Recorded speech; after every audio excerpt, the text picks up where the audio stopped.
Spring, 146 BC. A Roman general stands on a hill, looking down at the greatest metropolis of the Mediterranean. He is not cheering, he is weeping. Before him, a 700-year-old empire is burning to the ground. 6 days of unrelenting block-by-block slaughter have reduced a thriving city of 500,000 souls to a smoldering graveyard. 50,000 starved, traumatized survivors are being marched out in chains, bound for the slave markets. The city is about to be erased from the face of the earth. Its records, its literature, its very memory annihilated. But before the flames consumed it, before Rome rewrote the history books, what did the magnificent city of Carthage actually look like? To understand the magnitude of this loss, we must look to its birth. Carthage was founded around 814 BC by Phoenician settlers from the Levant, specifically the city of Tyre. According to legend, they were led by an exiled queen named Alyssa, better known as Dido. They called their settlement Carthage, simply the new city. While Rome was still a muddy village of cattle herders living in thatch huts, these settlers were looking to the horizon. Driven by an unmatched mastery of the sea, they transformed a small North African outpost into a naval and commercial leviathan. Carthage didn't just participate in the ancient economy. For centuries, it controlled it. Imagine yourself stepping off the wooden deck of a merchant galley arriving from Iberia in the year 220 BC.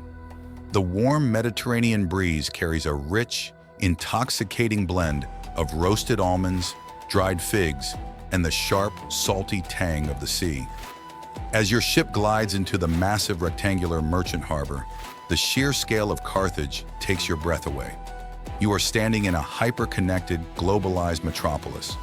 Around you, dock workers unload heavy ingots of British tin, raw Iberian silver, and sub-Saharan ivory. The docks are a chaotic symphony of languages: Punic, Greek, Egyptian, and Celtic. You have arrived at the center of the world. Walking into the bustling lower city, the wealth of Carthage is blinding. The people around you wear simple linen tunics and conical hats. There are no Roman togas here. The elite drape themselves in woolen cloaks of the deepest, richest purple. This is Tyrian purple, a dye extracted drop by agonizing drop from thousands of rotting murex sea snails. It is the most expensive and coveted commodity in the ancient world, and Carthage holds the monopoly. The architecture is distinctly Punic. There are no sprawling fields of Greek Corinthian columns. Instead, imposing structures coated in brilliant white stucco, built with flat roofs to reflect the relentless African sun and catch precious rainwater. Yet, as a foreign merchant, there is a boundary you cannot cross.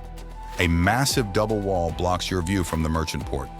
But if you could fly above it, you would see the ultimate secret of Carthaginian supremacy.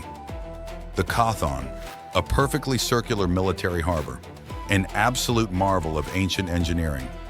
At its center sits an artificial island, the command headquarters of the naval admiral. Radiating outward are massive covered ship sheds.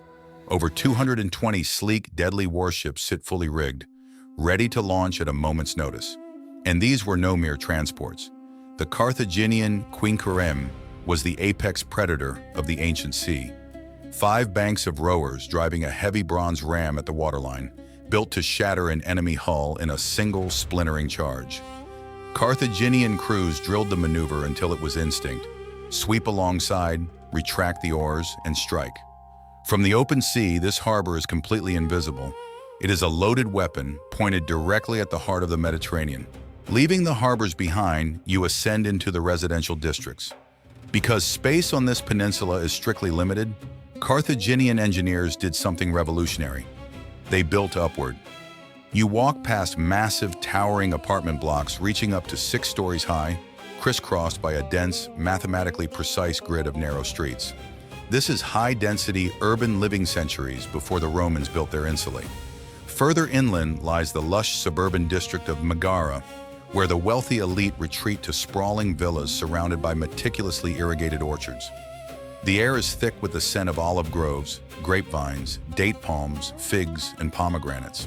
Carthage is protected by water on 3 sides, but the landward approach, the narrow isthmus, is guarded by an unbreachable shield, a triple line of massive fortifications. The innermost wall is a staggering 45 feet high and 30 feet thick. And it is not just a wall of dead stone, it is a living military complex. Built directly into the hollow thickness of the fortifications are cavernous stables for 4,000 horses, barracks for 20,000 infantrymen, and holding pens for 300 war elephants. These are not the massive Indian giants of modern imagination, but the now extinct North African forest elephants. Smaller, incredibly aggressive, guided into battle by highly trained mahouts riding bareback without stirrups. Beneath the wealth and the military might lies a deeply mysterious spiritual core. The Carthaginians worshipped the supreme god Baal Hammon and the goddess Tanit, whose enigmatic symbol, a triangle topped with a horizontal line and a circle, is carved into doorways and sacred monuments across the city. But the darkest enigma is the sanctuary known as the Tophet. Classical Greek and Roman historians claim this open-air precinct was a site of horrifying mass infant sacrifice, where children were offered to the flames to appease the gods in times of crisis. Modern archaeologists remain deeply divided. Some believe the burnt remains confirm the ancient horror stories. Others argue the Tophet was simply a revered cemetery for stillborns and infants who died of natural causes, with later writers turning private grief into propaganda. The absolute truth remains buried in the ash. By the late 3rd century BC, this maritime titan is on a collision course with a ruthless, land-hungry republic, Rome. The resulting clash triggers the Punic Wars, the ancient world's equivalent of a world war. The great Carthaginian general Hannibal Barca achieves the impossible, marching his army and his elephants over the frozen, treacherous Alps in 218 BC. He brings Rome to the absolute brink of annihilation at the Battle of Cannae in 216 BC. But Rome is a machine that does not break. It adapts. It survives. Eventually, Hannibal is defeated at Zama. Carthage is stripped of its military, forced to pay a crippling indemnity, and reduced to a shadow of its former glory. But Carthage is resilient. Over the next 50 years, their mercantile genius rebuilds the economy so successfully that Rome grows utterly paranoid. The Roman senator Cato the Elder famously shakes a fresh, plump Carthaginian fig before the Senate, proof of how dangerously close and how dangerously rich their rival still is, and begins ending every single speech with the same chilling demand, the one we remember today as Carthago delenda est. Carthage must be destroyed. In 149 BC, Rome manufactures a pretext for war. A massive fleet lands in North Africa. The demands are a calculated death sentence. The Carthaginians must abandon their coastal city and move 10 miles inland. A maritime people, torn from the sea. They refuse. They lock the gates. They free their slaves to fight. Women cut off their long hair to weave torsion ropes for the catapults. The trap is sprung. For 3 agonizing years, the massive fortifications hold against the greatest military machine of antiquity. But in the spring of 146 BC, under the relentless command of Scipio Aemilianus, the Romans finally breach the harbor walls. These are not the imperial stormtroopers in plated armor you see in Hollywood films. These are Republican legionaries. They wear flexible chainmail shirts called lorica hamada, bronze monofortino helmets, and carry large, heavy oval shields. They draw their short, lethal gladius swords and hurl their pila. The defensive perimeter collapses. What follows is not a conventional battle. It is a 6-day systematic urban slaughter. The fighting spills into the narrow, steep streets climbing toward Bursa Hill, the central citadel. It takes the Romans nearly a week to fight through just a few dense city blocks. Carthaginian defenders fight ferociously from the flat rooftops of the 6-story apartment buildings, raining debris down on the legionaries. The Romans are forced to cut their way through the very walls of the houses, fighting room by bloody room. As they advance, they set the towering buildings ablaze, collapsing roofs onto the civilians trapped inside. The Greek historian Polybius, an eyewitness, described a horrific scene. streets choked with the dead and the dying, swept aside by Roman clearing teams to make paths for the advancing troops. The final agonizing stand takes place at the Temple of Eshmun, perched at the very highest point of Bursa Hill, reached only by a steep flight of 60 steps. 900 desperate Roman deserters and the Carthaginian commander, Hasdrubal, hold out there. When the situation becomes utterly hopeless, Hasdrubal slips away and secretly surrenders, begging the Romans for his life. But his wife, standing on the burning temple roof in her finest royal robes, hurls curses down at him. Rather than be paraded through Rome in chains and sold as a slave, she throws her own children into the raging inferno and leaps into the flames after them. The heart of Carthage stops beating.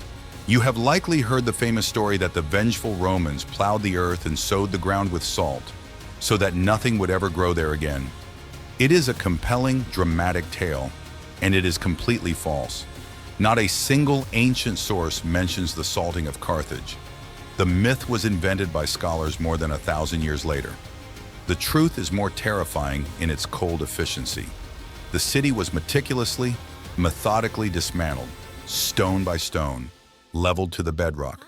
Scipio Aemilianus, watching the flames consume this ancient wonder, wept openly. He recited a line from Homer's Iliad, realizing that one day the exact same fate would inevitably come for Rome itself. Carthage was gone. Over a century later, Julius Caesar and Augustus would build a new Roman colony on its ruins. But the Punic jewel of the Mediterranean, the city of Dido and Hannibal, was lost to the wind forever.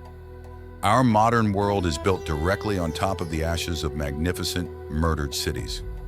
Next time, we cross the Atlantic to a hyper-advanced island metropolis of floating gardens, canals, and gold, captured at the very moment before the Spanish conquistadors first laid eyes on it. Subscribe so you don't miss the AI reconstruction of Tenochtitlan. Until then.